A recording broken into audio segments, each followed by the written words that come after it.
28 de febrero, Día de Andalucía. Dicen que tenemos mucho que celebrar y no hay tanto. Andalucía encabeza la lista de comunidades autónomas con mayor índice de desempleo, corrupción y pobreza. Nos gobiernan desde el desgobierno, políticos imputados que, paradojas de la vida, son los garantes del mantenimiento del orden y las buenas maneras. En el imaginario de muchos españoles y no pocos ministros, Andalucía sigue siendo además festera, amante de la juerga, del torito marismeño y de la jaca jerezana. El hambre, el paro, la inmigración, el olvido y el abandono, todavía para los que nos gobiernan, pueden esperar algún lustro más. Andalucía no es un pueblo de locos y de imbéciles incapacitados, como nos pintan. El pueblo andaluz no es eso y no se siente representado con esa estampa imaginaria. Ser andaluz es tener otra carne, otra alma, pasiones, otra piel, otros instintos, otros deseos. Es tener otra visión del mundo, con el sentido grande, el destino en la conciencia, la música en los nervios, la fuerza independiente, la alegría con las lágrimas y el dolor, la vida y el amor que marcan. Ser andaluz es odiar la rutina y el método que castra, sumergirse en el canto, en el vino y en los besos, transformar la vida en un arte sutil, caprichosa y libre, sin aceptar las cadenas de la mediocridad. Es jugarse todo a una apuesta, gustarse, darse, sentirse, vivir y no arrodillarse. Eso es ser andaluz.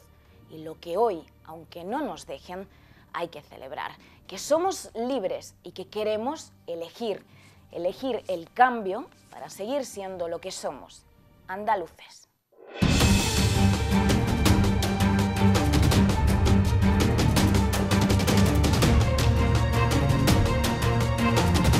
Dicen que el andalucismo nació de mano de Blas Infante. Pero más allá de los libros de texto, ¿conocen la figura del llamado padre del andalucismo?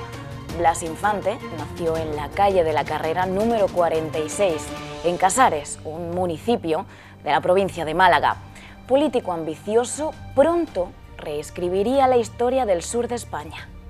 Para la gente cultivada de Andalucía, la figura de Blas Infante corresponde a la de un fantoche separatista fascinado con el cuento del Andaluz y con el cuento del Islam. Los alcaldes y dirigentes de los partidos tradicionales, sin embargo, han vuelto a reivindicar la figura del llamado padre de la patria andaluza durante los actos institucionales del Día de Andalucía. Repasemos brevemente quién fue Blas Infante y también lo que hizo. Notario de profesión y nacido en la localidad malagueña de Casares, Blas Infante fue el creador de una doctrina en nada inferior a la de Sabino Arana o a la de Prat de la Riba. Aspiraba Blas Infante a vivir en andaluz, percibir en andaluz, ser en andaluz y escribir en andaluz. No llegó a escribir mucho en ese idioma, sin embargo, pero descubrió que el lenguaje andaluz tiene sonidos los cuales no pueden ser expresados en letra castellana y creía incluso en la conveniencia de reconstruir un alfabeto andaluz para separarlo del español, aunque entre tanto fuera preciso, entrecomillado, valernos de los signos alfabéticos de Castilla. A juicio de Blas Infante, la historia de su región había sido muy mal contada, debido sobre todo a intereses bastardos que intentaban disimular su realidad nacional. Para Blas Infante, Andalucía había sido nación en 3 ocasiones: la protohistórica Tartesos, la bética del Imperio Romano y la Al-Ándalus musulmana. La palabra Al-Ándalus, hay que recordarlo, permanece en Andalucía, pero no designaba a esta región, sino a toda la parte de la península que llegó a estar bajo el poder musulmán. Después habían llegado la miseria y la opresión española. De aquellos 3 momentos, el más interesante para Blas Infante era, cómo no, el tercero, por más reciente, en la comprensión para él de que el periodo andalusí debía descansar, o sobre el periodo andalusí debía descansar la recuperación de la conciencia andaluza. De modo parecido a Sabino Arana, diseñó para su nación un escudo y la bandera blanca y verde. colores hay que recordar de los omeyas y los almohades, respectivamente. Su fervor por Al-Ándalus le llevó a peregrinar a Marruecos en pos de la tumba del rey de la taifa sevillana Al-Motamid y a escribir dramas en honor de él y también de Almanzor, enalteciendo las glorias árabes. De acuerdo con esas ideas y remitiéndose al principio de autodeterminación, Blas Infante escribía en un manifiesto el 1 de enero de 1919: sentimos llegar la hora suprema en que habrá que consumarse definitivamente el acabamiento de la vieja España. Declarémonos separatistas de este Estado que, con relación a individuos y pueblos, conculca sin freno los fueros de la justicia y del interés, y sobre todo conculca los sagrados fueros de la libertad. De este Estado que nos descalifica ante nuestra propia conciencia y ante la conciencia de los pueblos extranjeros. Avergoncémonos de haberlo sufrido y condenémoslo al desprecio. Ya no vale resguardar sus miserables intereses con el escudo de la solidaridad o la unidad, que dicen nacional. Su modo de pensar evolucionó con el paso de los años y contrapuso al principio de las nacionalidades de Wilson, ajeno según él al espíritu andaluz, un principio de las culturas, más revolucionario a su juicio. Sentía inclinación por el anarquismo y de ahí que le cayeran en gracia los ataques al Estado. Andalucía era, como se sabe, con Cataluña, la región de mayor influencia ácrata. Blas Infante inventó un himno andaluz cuya letra exigía tierra y libertad, un poco al estilo ácrata. Otro apunte biográfico que apenas se menciona es que Blas Infante fue un eminente masón. De hecho, solicitó la entrada a la masonería en 1923 en una logia reunificada llamada Isis y Osiris, que pertenecía al Gran Oriente de España. En cualquier caso, el mensaje de Blas Infante apenas iba a cuajar en Andalucía y por ello el nacionalismo andaluz apenas tuvo trascendencia en la historia de España. Ha sido en la transición postfranquista cuando diversos movimientos, no solo andalucistas, han reivindicado la figura de Blas Infante. Nada, sin embargo, de lo anterior parece importar a los cargos públicos. Desde muy de mañana, el 28 de febrero, un año más, depositaron claveles verdes y blancos en los monolitos levantados en honor de Blas Infante hasta en la aldea más mísera de Andalucía. El estado de moral o el estado moral de la casta política andaluza puede medirse a sí mismo por esas declaraciones institucionales repletas de loas al llamado padre de la patria andaluza y también de triunfalistas eslóganes sobre lo mucho que hemos avanzado y progresado durante estos 35 años de autonomía. Por supuesto, pocas, por no decir ninguna, referencias autocríticas relacionadas con la gigantesca bolsa de paro, con los alarmantes niveles de pobreza, con la intolerable cifra de niños que viven por debajo del umbral de la pobreza, con los casos de corrupción que han tenido como protagonistas a concejales, alcaldes, directores generales, consejeros y hasta presidentes de la Junta de Andalucía. ¿Cuántos años lleva Andalucía sufriendo las políticas procaces y ofensivas para la dignidad de los andaluces que llevan a cabo los propios andaluces? La antología del engaño y la comedia que vive Andalucía cada 28 de febrero hubiese provocado el rubor hasta del mismísimo Mairena Machadiano, a la vez que nos descubre lo alejados que viven los políticos de sus votantes, ni como ideólogo, ni como político, ni como historiador, ni siquiera como rapsoda de los reyes nazaríes, no hay nada interesante ni que valga la pena recordar del que llaman padre de una patria que no es la que reconocemos como única.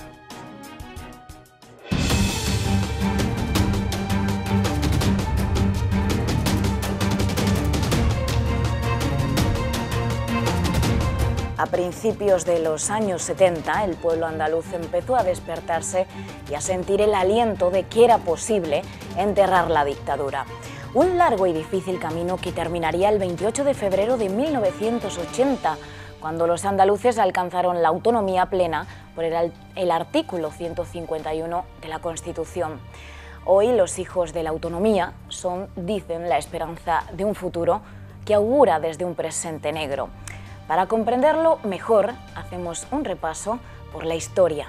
¿Por qué Andalucía es una comunidad autónoma? Los primeros pasos para que Andalucía se convirtiera en una comunidad autónoma comienzan a darse tras la muerte de Franco y el inicio de la transición democrática en España. El 4 de diciembre de 1977, cerca de 2 millones de andaluces se manifestaron en todas las capitales de provincia de Andalucía pidiendo un gobierno autónomo para nuestra región. Gracias a esta manifestación, el Estado español concedió la preautonomía para Andalucía. En aquel momento, en España se plantearon dos tipos de autonomía. Una autonomía recogida en el artículo 151 de la Constitución española para las regiones consideradas históricas, el País Vasco, Cataluña y Galicia. A estas regiones se les concedían muchas competencias, es decir, la posibilidad de gobernar su sanidad, su educación o sus impuestos. Y otro tipo de autonomía para las demás regiones de España con muchos menos derechos. En junio de 1979, la Junta Preautonómica, con el apoyo de la mayoría de los ayuntamientos andaluces, exigió al gobierno español una autonomía igual que la que ya tenían las regiones históricas, Cataluña, Galicia y el País Vasco. Fue entonces cuando el gobierno español decidió que para conceder esa autonomía para Andalucía se tenía que celebrar un referéndum. En este referéndum, todos los andaluces debían votar sí o no al artículo 151. Es decir, debían decidir si querían que Andalucía tuviera los mismos derechos que Cataluña, el País Vasco y Galicia. El 28 de febrero de 1980, el pueblo andaluz acudió a las urnas para votar en el referéndum autonómico. Aquel histórico día, los andaluces acudieron masivamente a expresar su voluntad. Tras un emocionante recuento, el sí ganó en 7 de las 8 provincias andaluzas. Solo en Almería no se alcanzó el tanto por ciento requerido por un pequeñísimo porcentaje. Para ganar el referéndum, hacía falta el voto afirmativo de las 8 provincias, pero como 8 de cada 10 andaluces que votaron apoyaron el sí, esta clara voluntad autonómica del pueblo andaluz provocó un amplio debate que llegó a las Cortes del Estado español. Este profundo deseo del pueblo andaluz consiguió que se modificara la ley de referéndum, permitiendo que Andalucía fuera una autonomía con los mismos derechos que Cataluña, el País Vasco y Galicia. Desde entonces, Andalucía es una comunidad autónoma con un gobierno propio y un parlamento elegido por el pueblo andaluz.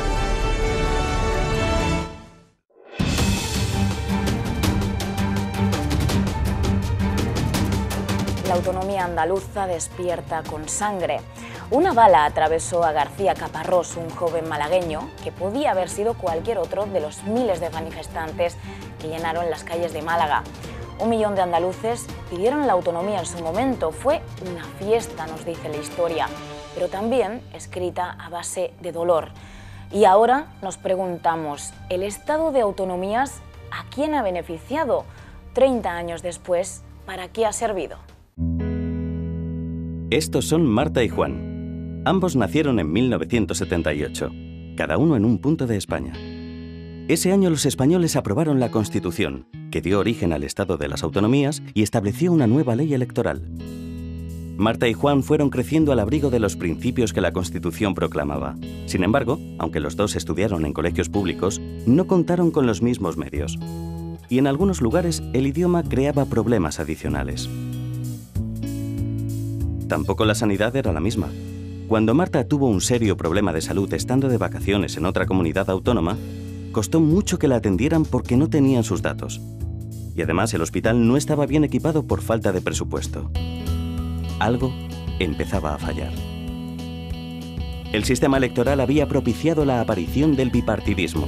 Solo 2 opciones para gobernar que cuando no tenían más remedio buscaban el apoyo de los únicos que ganaban siempre. En 1996, Marta y Juan votaron por primera vez en unas elecciones y cambió el partido en el poder. Al año siguiente participaron por primera vez en una manifestación, compartiendo su tristeza y su rabia con todos sus vecinos. España entró en el euro y comenzó a crecer. Juan llevaba tiempo trabajando y ganando dinero. Los ayuntamientos y las comunidades construían sin parar. Marta acabó la carrera y encontró un trabajo que le gustaba, aunque le sorprendía la relación tan estrecha que sus jefes tenían con algunos políticos. En 2004, Juan volvió a coincidir con Marta en una manifestación. Esta vez la unidad de los españoles duró muy poco. A los pocos días volvió a cambiar el partido en el poder en un país profundamente dividido. Aunque las comunidades autónomas gastaban el dinero que no tenían en lo que no era necesario, la economía seguía creciendo. Juan llegó a jefe de obra y Marta a directora de sucursal. Pero Marta y algunos más sabían que las cosas no funcionaban. El gobierno pactaba con nacionalistas, negociaba con terroristas y la corrupción campaba a sus anchas. La justicia no hacía nada porque estaba politizada. Entonces, estalló la burbuja inmobiliaria y se vio que todo el crecimiento de los últimos años había sido ficticio. Las obras se acabaron. Juan y millones de personas se fueron al paro. En 2011 cambió de nuevo el gobierno, pero muy pronto demostraron ser incapaces de cambiar el rumbo porque no había un modelo de país. El Estado autonómico se había venido abajo.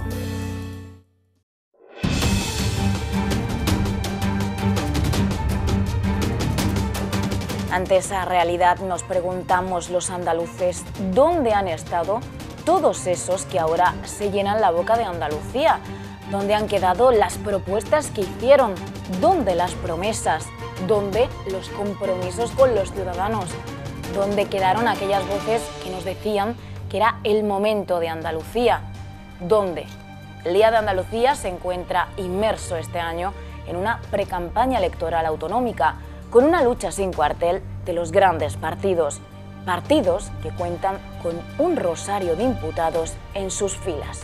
La corrupción amenaza con convertirse en la pesadilla del PSOE de aquí hasta la celebración de las elecciones andaluzas el próximo 22 de marzo. La presidenta y candidata socialista, Susana Díaz, sigue lastrada por el peso de los escándalos que afectan a la Junta de Andalucía, como demuestra la reciente activación de la tercera fase de la Operación EDU contra el fraude masivo en las ayudas de la formación con decenas de detenidos. Como prueban también las 34 nuevas imputaciones decretadas por la juez Mercedes Alaya en el caso de los ERE. Y como prueba, la decisión del Tribunal Supremo de iniciar la investigación sobre los expresidentes regionales Manuel Chávez y José Antonio Griñán por el famoso caso del Fondo de Reptiles. Sabedora de que es su talón de Aquiles electoral, Susana Díaz intenta blindarse con un lenguaje cada vez más expeditivo. Lo tengo claro, a quien haya defraudado un euro a la administración pública, que lo crujan y que lo crujan pronto, se llame como se llame. Reaccionó hace unos días ante la noticia de que la Policía Nacional estaba tomando declaraciones a exalcaldes del PSOE como la jerezana Pilar Sánchez. Sin embargo, la realidad es que la llegada de Susana Díaz a la presidencia de la Junta de Andalucía, diga lo que diga, no ha servido para cambiar que la actualidad informativa andaluza siga en 2015 marcada a fuego por la corrupción en torno al Partido Socialista Obrero Español. También el plan político de Susana Díaz para desmarcarse de la retahíla de escándalos que la persiguen tiene fallos evidentes. Por ejemplo, mientras la presidenta andaluza insiste en que va a luchar para que se recupere hasta el último euro defraudado, a 5 semanas de las elecciones, el gobierno andaluz se niega en redondo a decir cuánto dinero está reclamando en la vía administrativa por el fraude de formación o cuánto ha recuperado de los ERE fraudulentos, generando así muchas dudas sobre la eficacia real del discurso anticorrupción de los socialistas andaluces. Ni siquiera la Junta de Andalucía aclara qué es lo que ha hecho con el comprometedor informe de fiscalización llevado a cabo por la Intervención General y que alertaba el pasado mes de junio de que había detectado menoscabo de los fondos públicos en las ayudas de formación gestionadas por las direcciones provinciales del Servicio Andaluz de Empleo. Un órgano, como se sabe, dependiente de la Consejería de Economía que dirige el socialista José Sánchez Maldonado. Con esos mimbres, Susana Díaz intenta convencer a los electores andaluces de que va a crujir a todos los altos cargos socialistas que metan o hayan metido la mano en la caja. El ejemplo práctico sería el exconsejero de Empleo, Antonio Fernández, por ahora el único miembro del Consejo de Gobierno andaluz que ha pisado la cárcel por el escándalo de los ERE y que también está imputado por el fraude de la formación. Nada más conocerse que la jueza Alaya y la Guardia Civil están investigando el origen de los 602.000 euros aparecidos en sus cuentas, el mensaje de la Junta fue: dejemos trabajar a la justicia y que el señor Fernández se defienda si es que se puede defender. Lo que no quiere el gobierno andaluz es volver a cuestionar el trabajo de la Unidad de Delincuencia Económica y Fiscal de la Policía Nacional, la UDEF. Hace 10 meses, precisamente, en la campaña de las elecciones europeas, los consejeros andaluces de Educación y Justicia estallaban contra la campaña política del Ministerio del Interior, acusándole directamente de filtrar los detalles del caso EDU, fraude en la formación, para abrir así una causa general contra Andalucía mediante el bulo de los 2.000 millones defraudados. Por si fuera poco, acaba de reactivarse el caso Invercaria, en el que están citados varios testigos en el juzgado que revisa las inversiones más ruinosas de esta empresa pública de capital riesgo. Y también se investigan las facturas falsas de UGT, además de otros muchos casos de corrupción y latrocinio institucional. Otro ejemplo de despilfarro económico nos lo ofrece Canal Sur, la televisión pomposamente llamada de todos los andaluces. Convertido en un instrumento propagandístico del Partido Socialista y con una programación infame que, lejos de formar, adoctrina y lobotomiza, la radiotelevisión de Andalucía se está convirtiendo en una máquina de perder dinero. En los presupuestos de la Junta de Andalucía se prevé que este medio público coseche en 2015 un déficit nada menos que de 28,7 millones de euros, una previsión más que llamativa cuando ya es seguro que el déficit del año 2014 será superior a los 22 millones previstos tan solo 12 meses atrás, o sea, 50 millones de euros en solo 2 años. La Junta de Andalucía, sin embargo, ha aprobado un decreto para mantener al menos hasta septiembre los elevados salarios de los directivos de Canal Sur. Hasta 16 altos cargos de la radiotelevisión de Andalucía cobran más que la presidenta del gobierno regional, Susana Díaz. En total, los 35 directivos de la corporación pública reciben más de 2 millones de euros al año. Esta prolongación de los sueldos se aprobó hace tan solo unos días y quedó eclipsada por la crisis entre PSOE e Izquierda Unida a cuenta de las viviendas regaladas por la Consejería Andaluza de la Vivienda. Los sindicatos censuran lo sucedido y recuerdan que en este momento se negocia el convenio colectivo de la plantilla.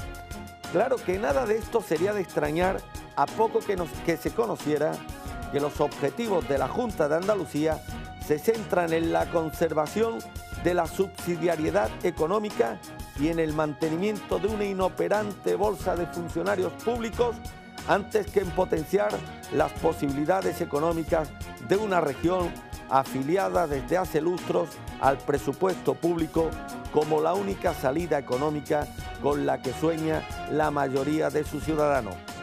Como muestra, el siguiente botón.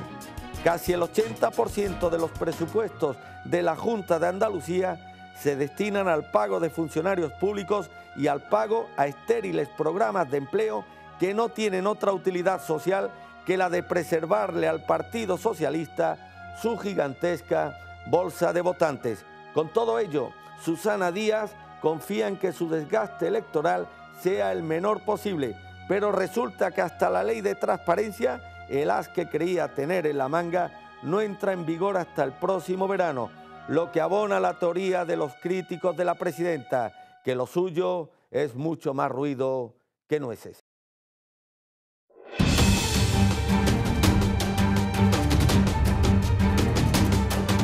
30 años de gobierno socialista llevan sumiendo a Andalucía en un páramo. Como si de una gran mafia se tratase, la familia política, la de siempre, campa a sus anchas por Andalucía.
Pena estoy pasando, ay la fatiga que estoy pasando.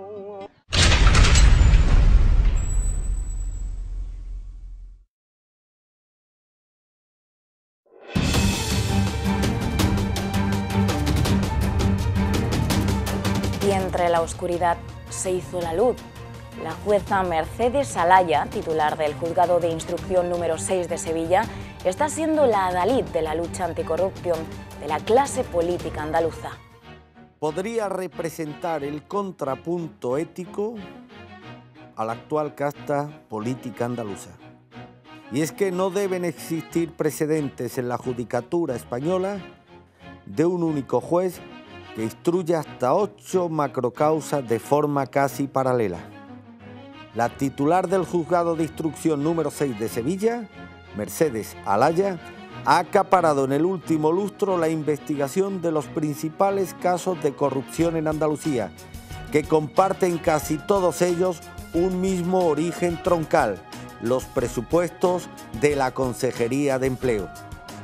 Pero la pulsión monopolizadora de Alaya implica una descomunal carga de trabajo para un juzgado con muy limitados recursos humanos y materiales, y plantea, según fuentes jurídicas, una cierta inseguridad sobre la viabilidad final del proceso a la corrupción de la Junta de Andalucía. En esta comunidad autónoma, la dama con los ojos tapados que representa la justicia tiene el rostro de Mercedes Alaya.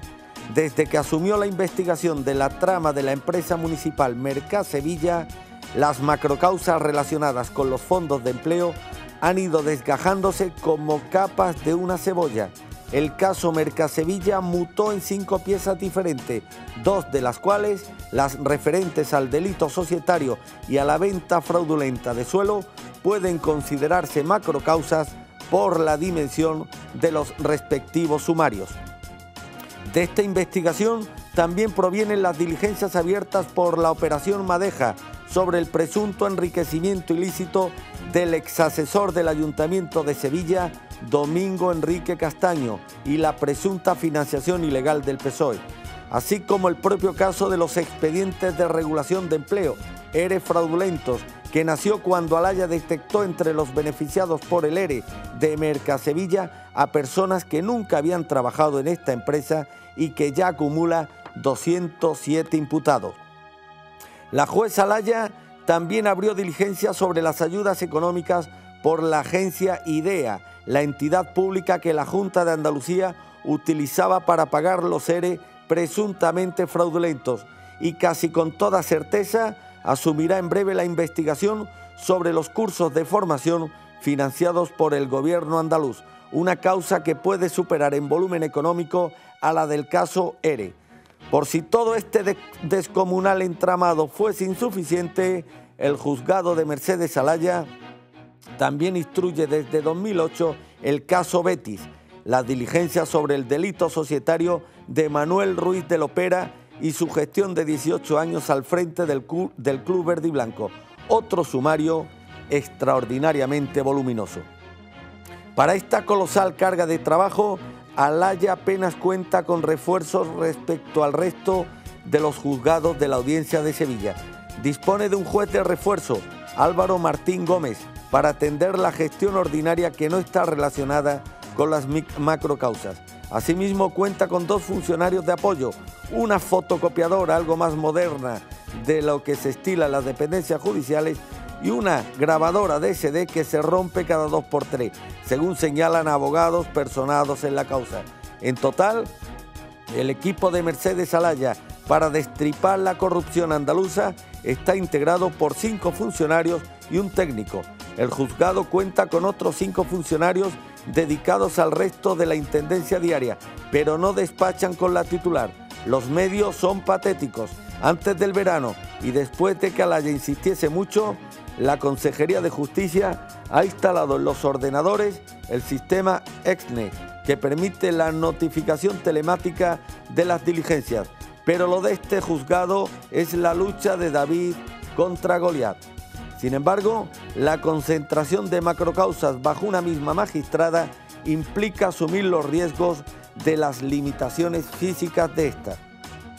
Mercedes Alaya ya estuvo durante 6 meses de baja debido a una neuralgia del trigémino, una patología relacionada con el estrés laboral. Es una trabajadora incansable, extraordinariamente tenaz, pero es un ser humano y tanta carga de trabajo puede provocar errores en la instrucción. Apunta un despacho de abogados personado en una de las macrocausas. En Mercasevilla hubo un antes y hubo un después de la apertura del caso ERE. en la instrucción se percibía que pasó a ser secundario y no le dedicaba tanta atención, agrega otro letrado de esta causa. En cierta forma, la jueza Alaya se enfrenta ahora, una vez que ha elevado al Tribunal Supremo la parte del caso ERE que afecta a los aforados de la Junta de Andalucía a su primer examen final. Si el alto tribunal respalda las acusaciones de la magistrada, Mercedes Alaya exhibirá orgullosa su honda triunfadora, pero si el Supremo no respalda la instrucción, se evidenciará que no se puede atacar un monstruo como la corrupción sin los medios imprescindibles y que no siempre David vence a Goliat.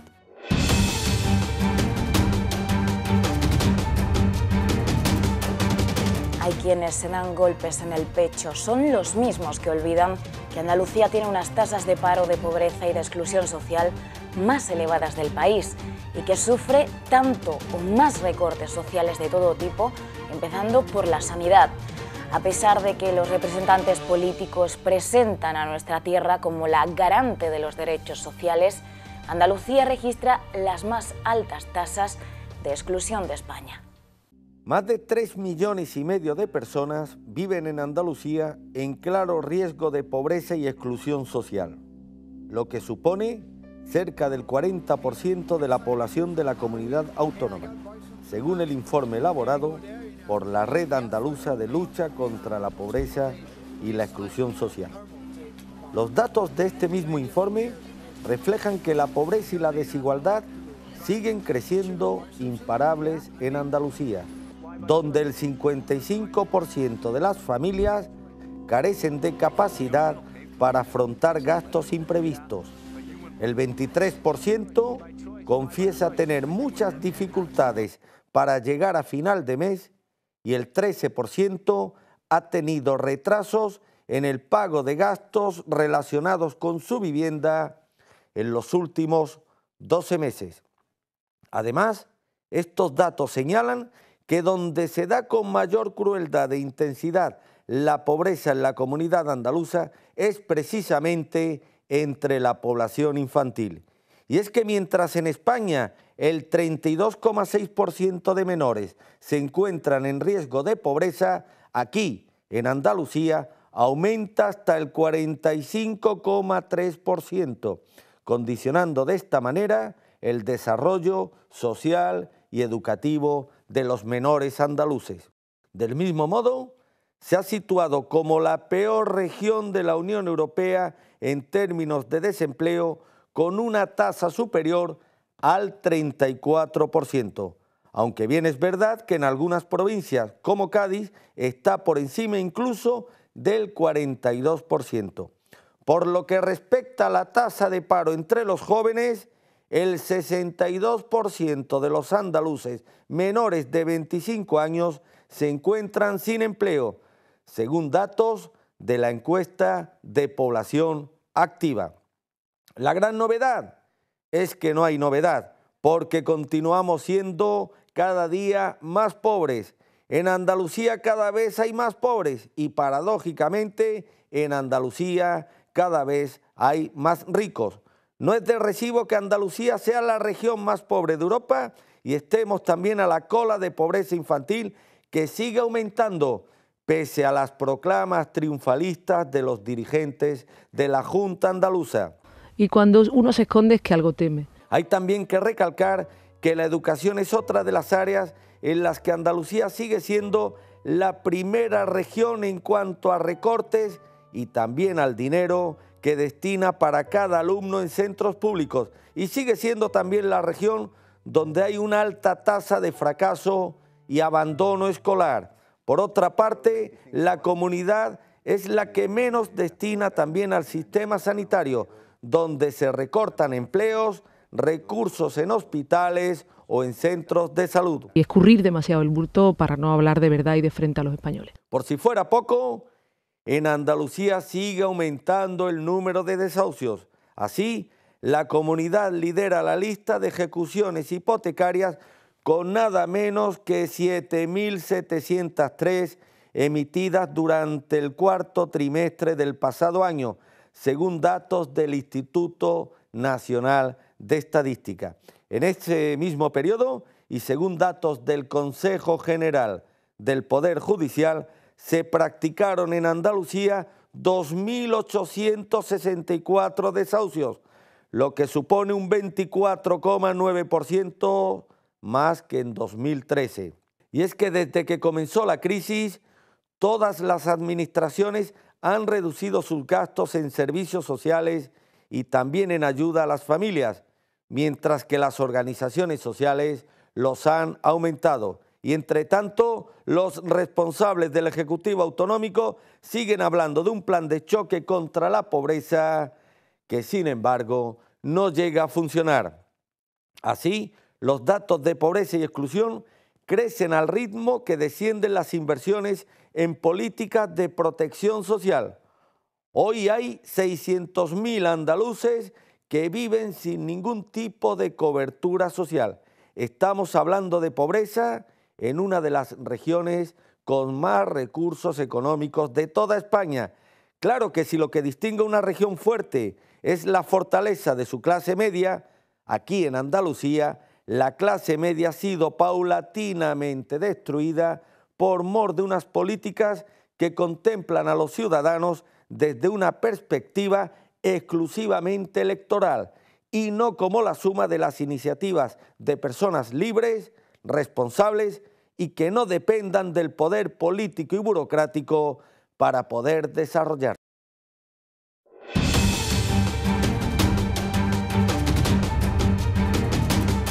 Esta es nuestra tierra, 28 de febrero, Día de Andalucía. Hay poco que celebrar y mucho en lo que seguir trabajando. Desde 10 Televisión les invitamos a que no se conformen. Nos despedimos con una canción, no con un himno, sino con unas voces de Cádiz que cantaban alto y claro contra los desmanes de esta tierra. Andaluces, levantaos. ¡Quemo, quemo!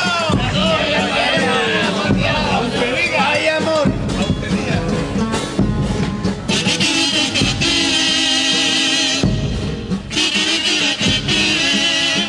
¡Oh, yeah! Aunque diga la infante, andaluces levantado. Perdón que no me levante, pero estoy mejor sentado.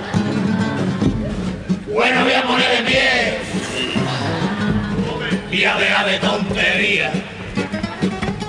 Venga, una, dos y tres. Qué bonita Andalucía. Vamos a ponernos serios, que vamos a cantar el himno. Los andaluces queremos volver a ser lo que